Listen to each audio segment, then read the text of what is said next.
Hello, everyone. Welcome back to English in Advance. I'm Jessica, your host for today. Have you ever felt like you're on a treadmill with your English learning? You put in the hours. You study the grammar rules with intense focus. You memorize long, impressive lists of vocabulary. You practice your pronunciation until the words feel strange in your mouth. But when you step into a real conversation, something just feels off. It's a feeling of being on the outside, looking in. You listen to native speakers chatting effortlessly, their words flowing like a river, and you can't help but feel they possess a secret code, a natural rhythm that your textbook never even mentioned. You might find yourself rehearsing entire sentences in your head, polishing them until they are perfect, only to find that by the time you're ready to speak, the conversation has already moved on. If you've ever had that sinking feeling, that quiet frustration that whispers, "I've been learning for years, why don't I sound like that?" then I want you to know you are not alone. This episode is for you. Today we're going to pull back the curtain on a secret, a profound truth that native speakers rarely, if ever, tell you directly. It's not a secret because they are trying to hide it from you. It's a secret because it's so fundamental to how they use language that they don't even think about it. It's not a complicated grammar rule or a list of fancy, obscure words. It's something much deeper, something that I truly believe could completely change the way you approach learning and speaking English forever. This one thing is the key that unlocks the door to true, confident, and natural-sounding fluency. It represents the significant, often invisible gap between sounding like a diligent student who is carefully reciting memorized rules and sounding like a real person who is genuinely and spontaneously communicating their thoughts and feelings. So I invite you to get comfortable, perhaps grab a cup of tea or go for a quiet walk, and listen closely with an open mind. Because by the end of our time together, you will understand why your English is probably much, much better than you give yourself credit for. And you'll possess the mindset and the tools to finally stop chasing the exhausting, impossible ghost of perfection and start communicating with the real, authentic confidence you've always wanted. Let's uncover this powerful secret together. Before we dive into the heart of the matter, let's talk about a very common and often painful experience for English learners around the world. I want to tell you in more detail about a woman I once knew named Maria. Maria was from Brazil, and she was, without a doubt, one of the most dedicated and hardworking students you could ever hope to meet. She had a powerful dream to work for a major international company, a goal that would require her to communicate effectively with colleagues from all over the world. To achieve this, she had convinced herself that her English had to be absolutely flawless. Her daily routine was a testament to her discipline. She would wake up an hour early every morning to review verb conjugations. Her grammar notebooks were works of art, perfectly organized with color-coded sections for every conceivable rule, verb tenses, prepositions, articles, conditional clauses.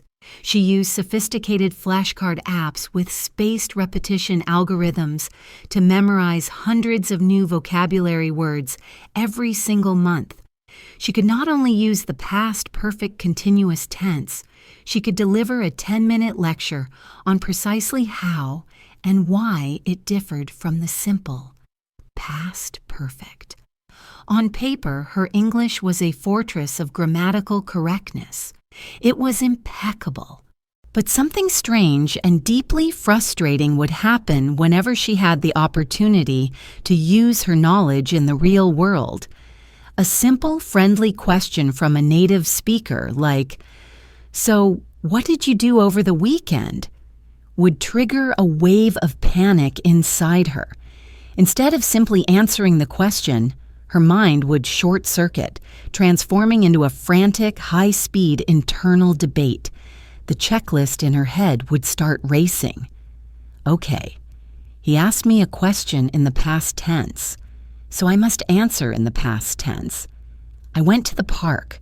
Wait, is went the right word? It sounds too simple.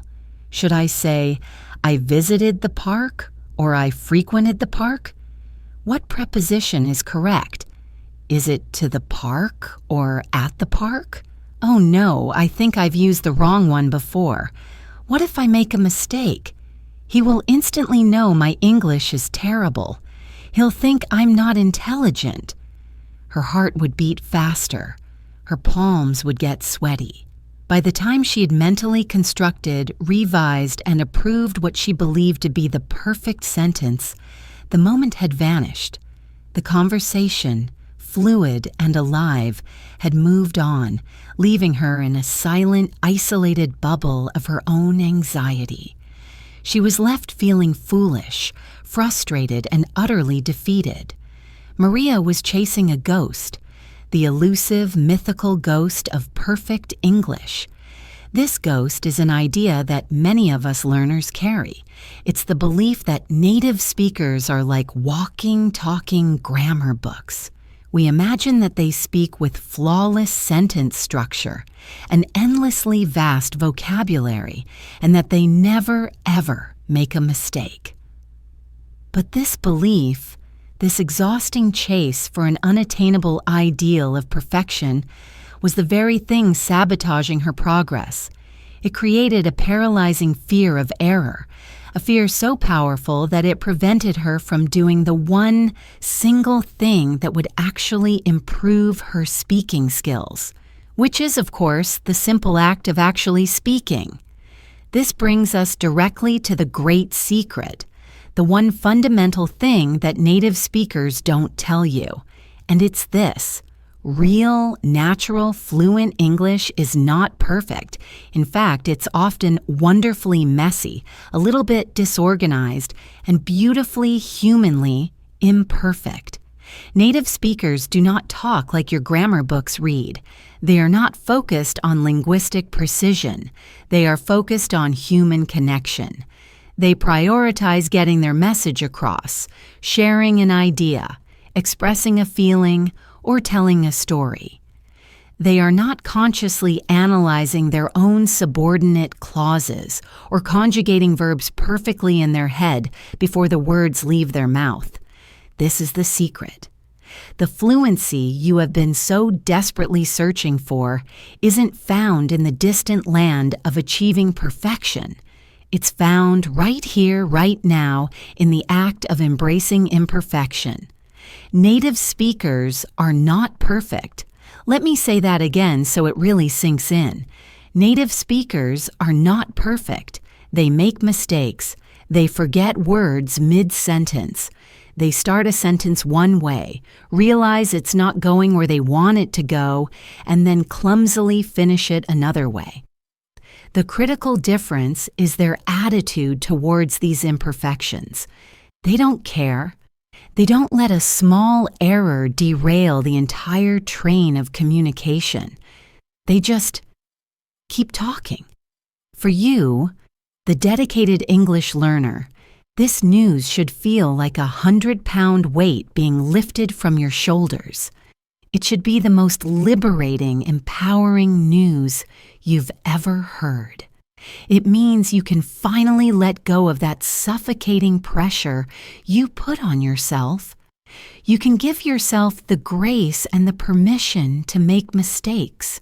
Your goal is not to become a perfect English-speaking robot. Your goal is to become a confident, effective English-speaking communicator.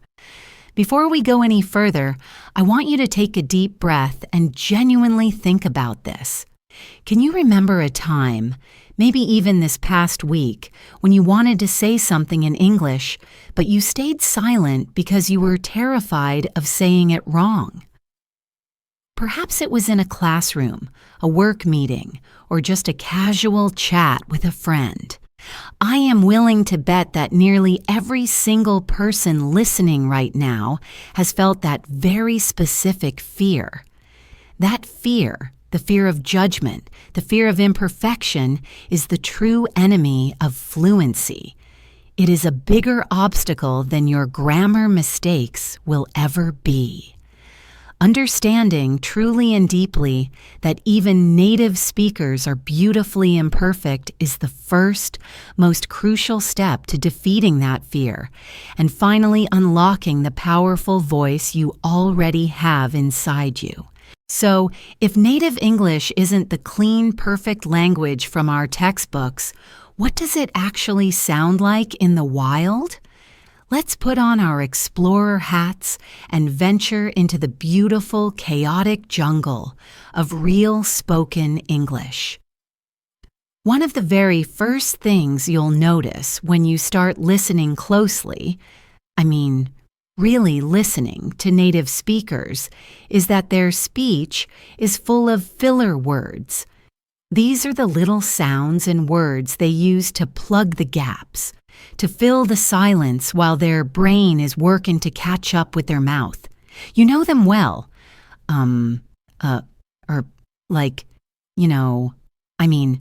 Well, and so. In the sterile environment of a language classroom, you were likely taught that these words are verbal garbage. You were told they are bad habits, signs of nervousness or a lack of intelligence, and that you should avoid them at all costs. But in the real world, nothing could be further from the truth. Every native speaker on the planet, from university professors to baristas to company CEOs, uses them.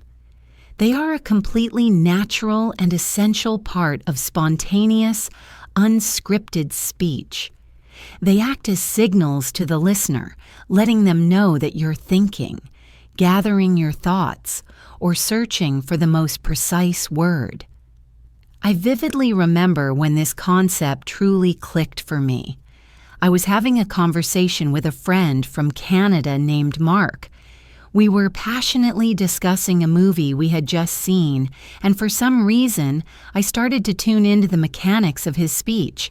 He said something that went exactly like this.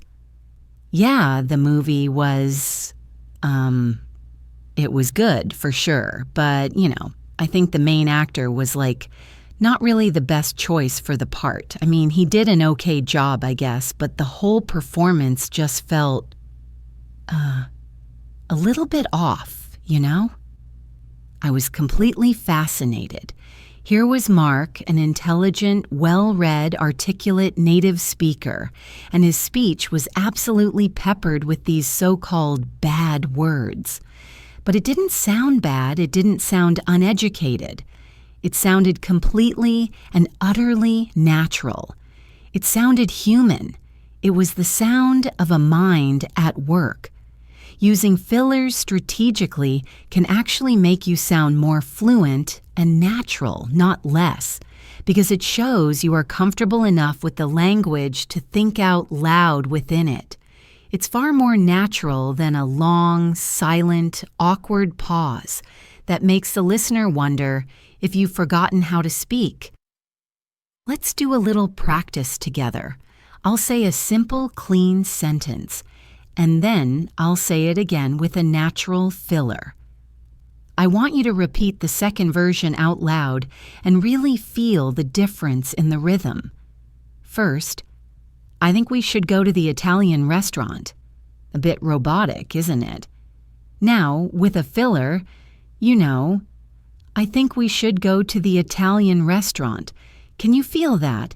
It's a bit softer, more thoughtful, more conversational. Let's try another one.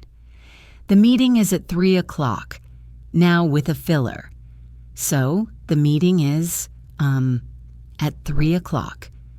The key, of course, is not to overuse them to the point of distraction, but to learn how to sprinkle them in naturally at the very moments you need a second to think. They are not roadblocks. They are bridges to your next thought. Another fascinating and deeply reassuring characteristic of authentic native speech is the way native speakers handle their own mistakes.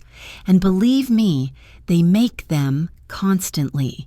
They will use the wrong word, mix up the beginning of a sentence, or get their grammar slightly tangled up. But here's the crucial difference between them and a nervous learner. They self-correct smoothly and keep moving forward without any drama. There is no panic.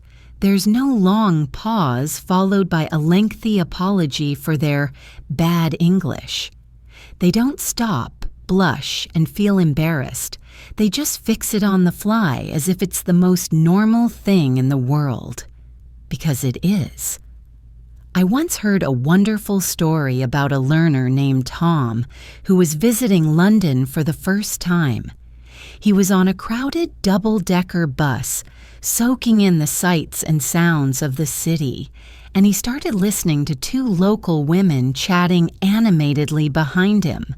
One of them said, "So I told him to bring the books to take the books from my desk and put them on the shelf." Tom's jaw almost dropped. In that single ordinary sentence, the woman had made a clear mistake, confusing bring and take, but she corrected it instantly and seamlessly with the little phrase, "I mean," and then continued her story without missing a single beat.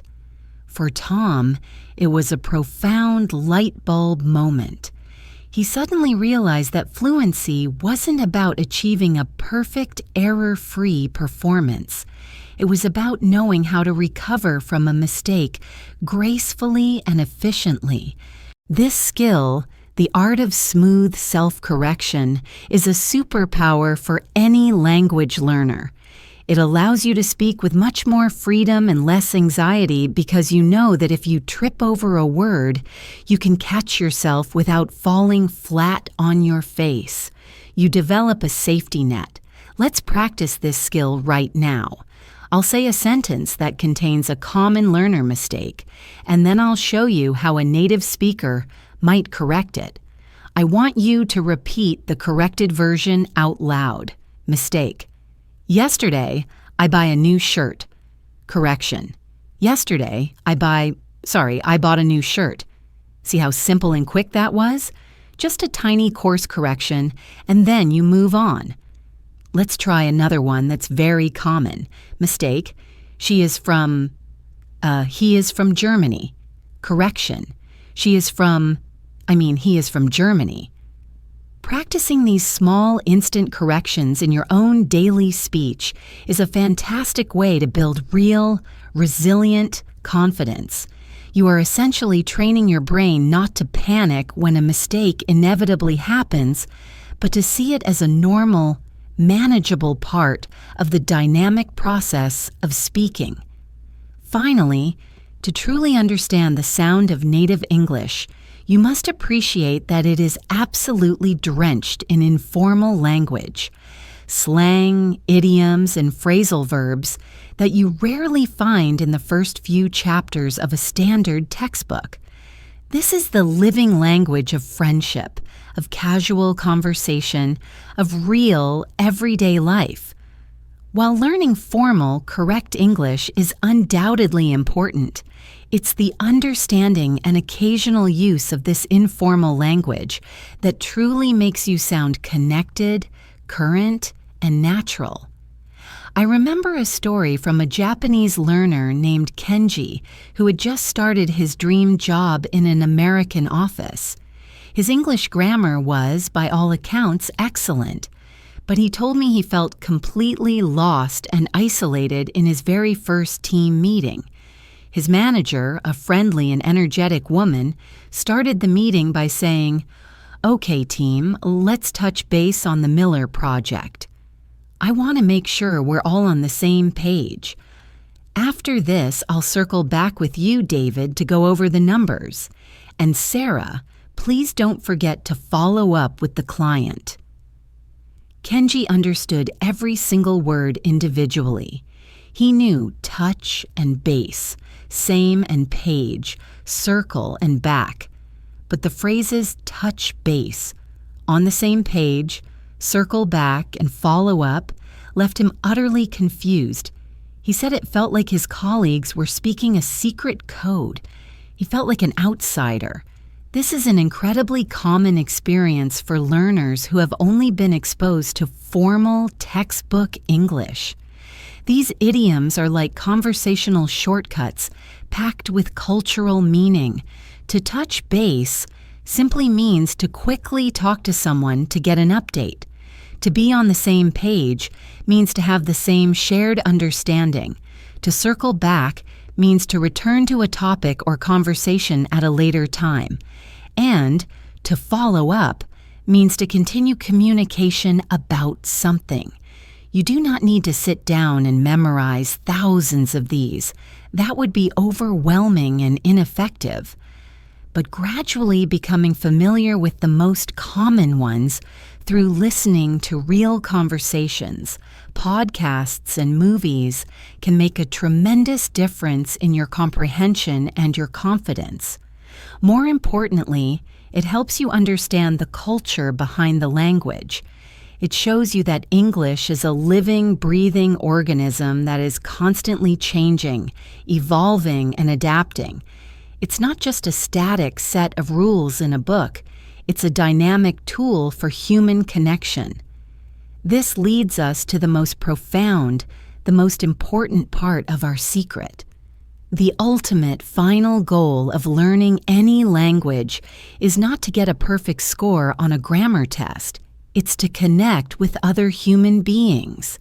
It is the simple, beautiful act of sharing your ideas, understanding their feelings, building relationships, and participating in the grand conversation of humanity. Native speakers understand this instinctively, even if they can't articulate it. When you talk to them, their brain is not running a diagnostic program on your grammar. It is not searching for errors in your preposition usage. Their brain is focused on one thing: understanding your message. In the grand equation of human interaction, connection will always be more important than correction. I have a beautiful story that illustrates this principle perfectly. A young German woman named Anya was backpacking through the beautifully rugged and rural west of Ireland. She got off a bus in a tiny, picturesque village and found herself completely lost. She was trying to find a specific historic landmark, an ancient stone fort, but her phone had no signal and there were no signs.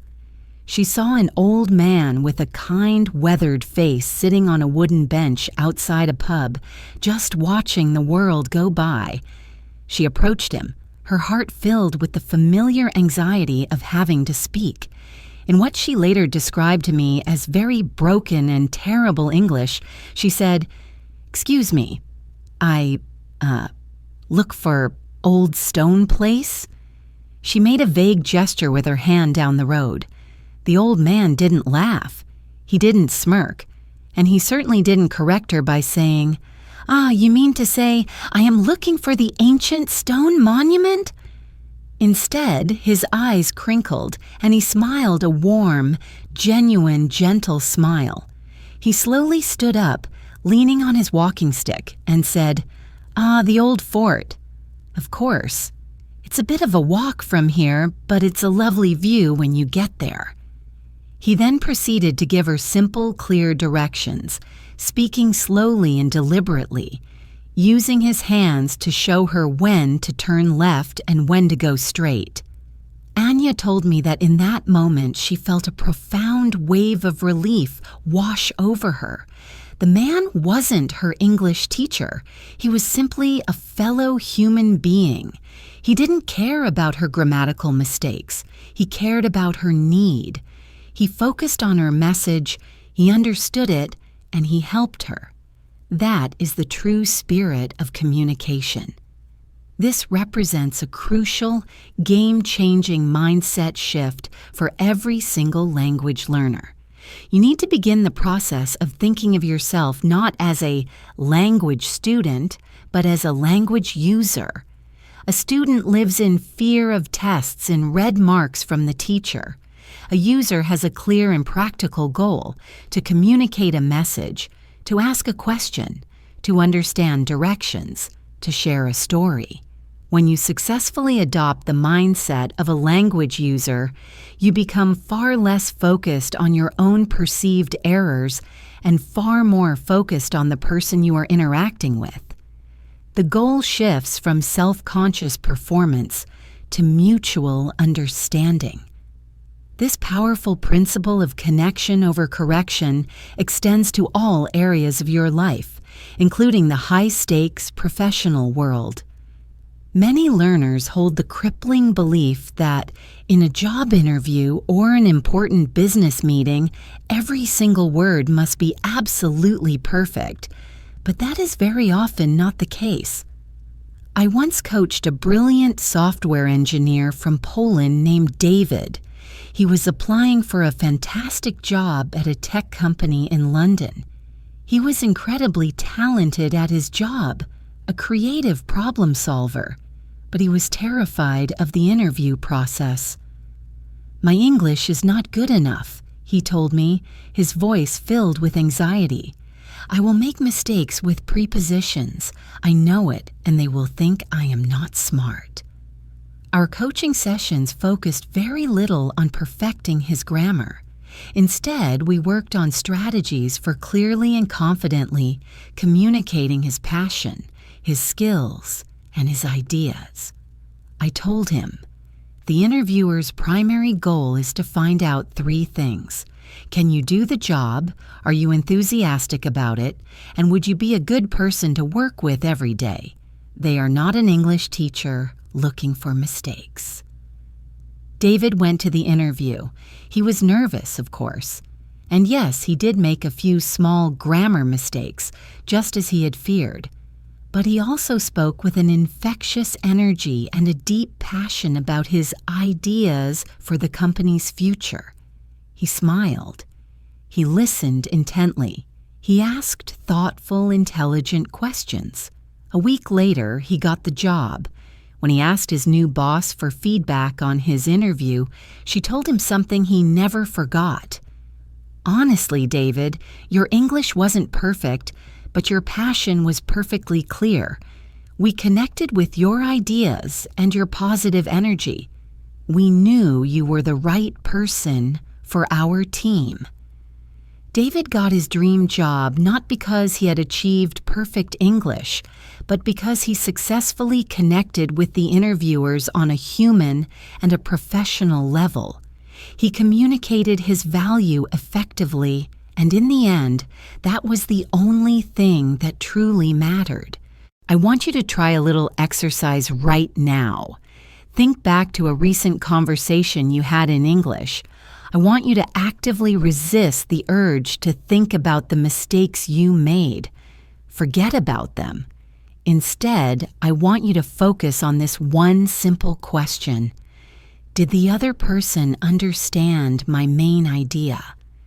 If the answer to that question is yes, then that conversation was a success. It was a victory.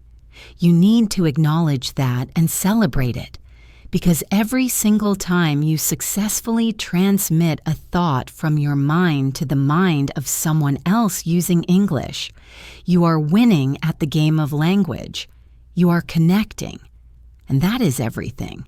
So now that you are armed with this powerful secret, the knowledge that real fluency is about imperfect communication and authentic connection, how do you actually apply this to your own learning?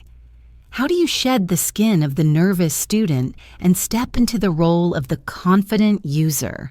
It involves a few practical conscious shifts in your daily habits and your fundamental way of thinking. The very first and most liberating step is to wholeheartedly embrace what I like to call good enough English. This means consciously letting go of the crippling all or nothing mindset. You do not need to know the most perfect, most impressive word. You just need a good enough word to express your idea clearly. You do not need to construct the most complex, grammatically elaborate sentence. A simple, clear sentence is almost always better. I once met a truly fascinating woman at a language conference. She was a polyglot who spoke 7 languages. I was completely in awe of her, and I asked her how she managed to become fluent in so many. She let out a wonderful, hearty laugh and said, "Oh, my dear, I'm not fluent in any of them, not if you mean perfect. I'm just a confident communicator. My secret, if I have one, is that I'm not afraid to be good enough. In each of my languages, I have enough vocabulary and enough grammar to express my ideas, ask for what I need, understand others, and tell a few terrible jokes. Is it perfect? Never. Not even close. But is it good enough to allow me to make friends, travel, and do business all over the world? Absolutely." Her words were a profound revelation for me. Success wasn't about reaching some mythical, unattainable level of perfection. It was about reaching a functional, confident, effective level where real communication could happen freely and without fear. So I'm telling you now, give yourself permission to be good enough. Aim for clarity, not for flawless perfection. The second crucial step is to start listening in a completely new way. Instead of just listening for general comprehension, I want you to start actively listening for the messiness we've been talking about. When you watch a movie, a talk show, a reality TV program, or a YouTube video with native speakers having a real unscripted conversation, pay extremely close attention. Listen specifically for the ums and the likes and the you-knows. Listen for the moments when they start a sentence, trip over their words, and then change direction. Listen for when they stumble over a word and quickly correct themselves. When you consciously start noticing these so-called imperfections in the speech of fluent native speakers, it will fundamentally and permanently change your perspective. You'll realize that the way real people talk is 1,000,000 miles away from the clean, sterile, scripted audio that you hear in your language course.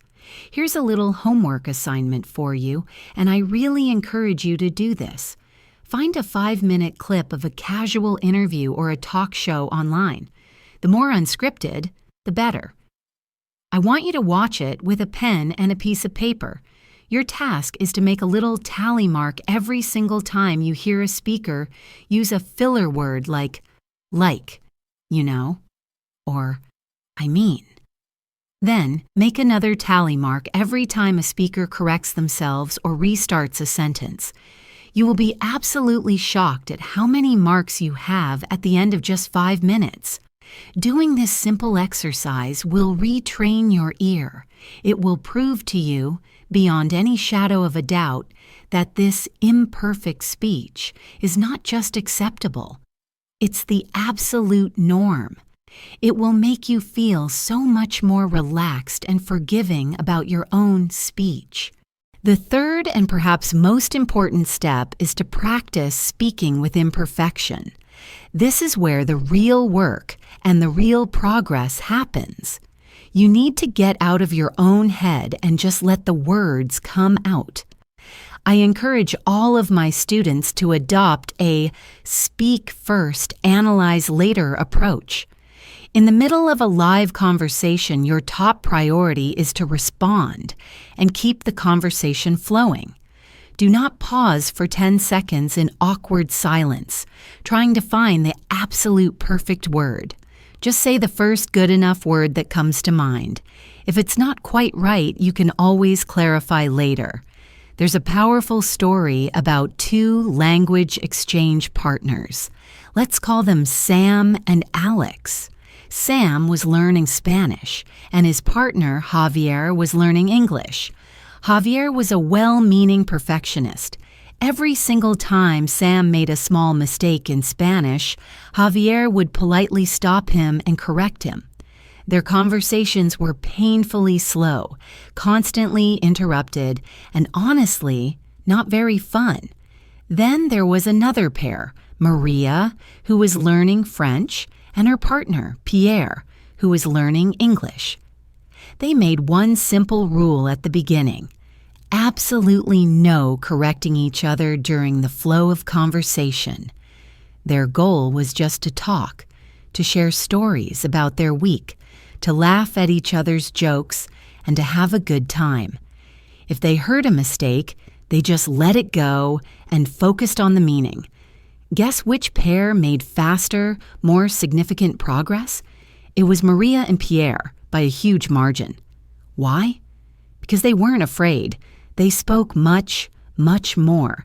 They were getting hours and hours of real, flowing, contextual practice, while Sam and Javier were stuck analyzing individual grammar points. To become a fluent speaker, you must speak a lot. It's that simple. So find a safe space, a patient friend, a supportive language partner, or even just the privacy of your own room where you can talk to yourself, and practice speaking freely without judgment. Give yourself permission to be beautifully, wonderfully messy. Next, you need to consciously shift your focus away from perfect pronunciation of every single sound and towards good rhythm and intonation. This is a massive, often overlooked component of sounding native and being easily understood. Intonation is the music of a language. It's the way your voice rises and falls to show emotion, to ask a question, or to make a statement. You can have perfect grammar and pronounce every single word with technical correctness. But if you speak in a flat, robotic, monotone voice, you will be very difficult to understand and even harder to connect with on an emotional level. I once worked with a learner from China named Chen. His technical academic knowledge of English was absolutely astounding. His grammar was better than that of most native speakers I know. But when he spoke, he sounded like a computer reading a text file. His voice was completely flat, with no rise or fall, no energy, no emotion. As a result, people found it very difficult to follow what he was saying. His brilliant, insightful ideas were getting lost because the delivery was so monotonous. For an entire month, we did almost no grammar work. Instead, we focused entirely on the music of English. We practiced saying simple sentences with a whole range of different emotions. Let's try it now. Take the simple sentence, "I'm going to the store." First, say it as a simple, neutral statement of fact. I'm going to the store. Flat, informative. Now I want you to say it with genuine excitement, like it's the best thing you're going to do all day. I'm going to the store. Voice rises in pitch and energy. Now say it as if you are incredibly tired and you really don't want to go. I'm going to the store. Voice is low and trails off. Now say it as a question, as if you are surprised to hear this news. You're going to the store. Voice goes up at the end. Do you see and feel how the same 4 words can convey a world of different meanings and feelings? Chen started practicing this every day by shadowing actors in movies and energetic hosts on podcasts, not just copying their words, but copying their vocal energy. The transformation was absolutely incredible. He was still the same brilliant person with the same amazing ideas, but now, when he spoke, people listened. They understood him. They connected with him. So please stop worrying about pronouncing every single the sound perfectly. Instead, start listening to and imitating the rhythm, the stress patterns, and the melody of spoken English. It will make you sound infinitely more natural and fluent. Finally, the key that ties all of these strategies together is the daily practice of building your confidence through small, consistent wins. Confidence is not a magical trait you are born with. It is a skill, and it is built brick by brick through a series of positive, successful experiences. Therefore, you must proactively create opportunities for these small wins to occur. Don't set a huge, intimidating goal like, I will be fluent in 3 months. That's too big, too vague, and it sets you up for disappointment.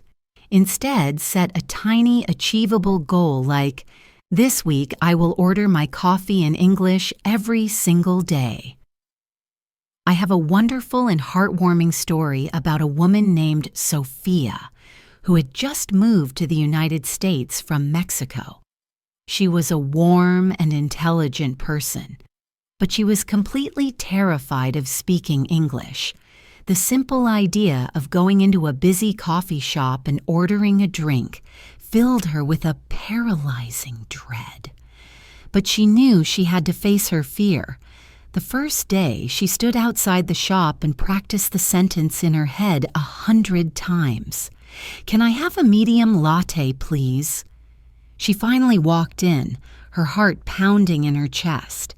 She stumbled over the words, her voice barely a whisper, but the barista understood her, smiled, and gave her the coffee. Sophia walked out of that shop feeling like she'd just climbed Mount Everest. It was a tiny, insignificant interaction for everyone else in that cafe, but for her it was a massive, monumental victory.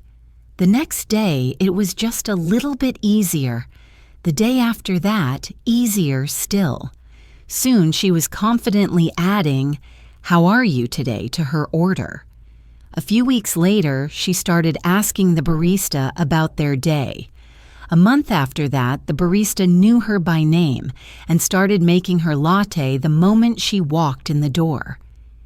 Each of these successful interactions was another solid brick in her growing wall of confidence. She built her fluency not in a formal classroom, but through hundreds of these small, brave, real-world wins. So I urge you to look for those opportunities in your own life. Successfully asking a stranger for directions, understanding a joke in a movie without subtitles, leaving a short voice message for a friend in English. Every single one of these moments is concrete proof that you are a capable, effective English user. You must celebrate them, acknowledge them, let them be the fuel that powers you for the next step on your journey. So here we are, at the end of our journey together today. We have pulled back the curtain and revealed the one big liberating thing that native speakers don't tell you. Real, authentic fluency is not about achieving perfection. It is, and always will be, about achieving connection. It's about confident, effective, and beautifully humanly imperfect communication. Native speakers don't explicitly teach you this because for them, it's not a rule they learned. It's just how they use language. It's as natural and unconscious to them as breathing. They take for granted the fillers, the self-corrections, and the unwavering focus on meaning over mechanical precision. But for you, the learner, understanding this can be the master key that sets you free from the cold, lonely prison of perfectionism. I want to share one last personal story with you. For years, I struggled to learn French. I was just like Maria from the beginning of our episode. I was completely obsessed with getting the verb tenses right, with having the perfect accent, with never making a mistake. And because of that deep-seated fear, I barely spoke. I was a perfect student in my head, acing all the tests. But I was a silent, invisible one in the real world. One day, I was traveling in a small, charming town in the south of France, and I got hopelessly lost. I desperately needed to find the train station. I saw an older woman lovingly watering the flowers in her garden, and I knew I had to speak. In that moment of pure necessity, I forgot every single grammar rule I had ever memorized. I just let the words tumble out of my mouth in a messy, grammatically incorrect but urgent stream. It was something like, "Excuse me, I need a station for train Paris?" I pointed, I used my hands, I probably sounded like a small child. But the woman didn't care about my grammar. She saw my confused face, she heard the urgency in my voice, and she understood my need. She smiled a warm, motherly smile and pointed me in the right direction. In that single moment, something inside me shifted profoundly. I had communicated. I had connected. And that feeling of successful connection felt 1,000 times better than getting an A on any grammar test. That was the day I stopped being a student of French and started being a user of French. That was the day I truly found my fluency. So let's quickly recap the practical steps you can take starting today to adopt this powerful mindset. First, embrace good enough English. Let go of perfection and focus on clear communication. Second, start listening for the messiness. Pay close attention to the fillers and mistakes that native speakers make, and let that knowledge reassure you that it's normal. Third, practice speaking with imperfection. Adopt a speak first, analyze later mentality. Prioritize the flow of conversation over flawless grammar. And fourth, build your confidence brick by brick with small daily wins. Celebrate every single successful interaction, no matter how minor it seems. Your journey to fluency is not a race to a finish line called perfection. It is a lifelong, rewarding process of building bridges of connection with other people, one wonderfully imperfect conversation at a time. Your English right now, in this very moment, is already good enough to connect with someone. Please believe that. Thank you so much for joining me today on English in Advance. I truly hope this episode has inspired you and given you a new, more compassionate perspective on your English journey. If it has, and you found it helpful, I would be so grateful if you would subscribe to the channel and perhaps leave a comment below. I'd love for you to share one imperfect English sentence you used this week to connect with someone. Let's create a supportive space where we can all celebrate our real communication victories together. And of course, if you know a friend or a fellow learner who is stuck in the frustrating trap of perfectionism, please share this episode with them. They might need to hear this liberating message. Thank you again for listening. I'm Jessica. Remember to be kind to yourself, embrace the beautiful messiness of real language, and keep on connecting. I'll see you in the next episode.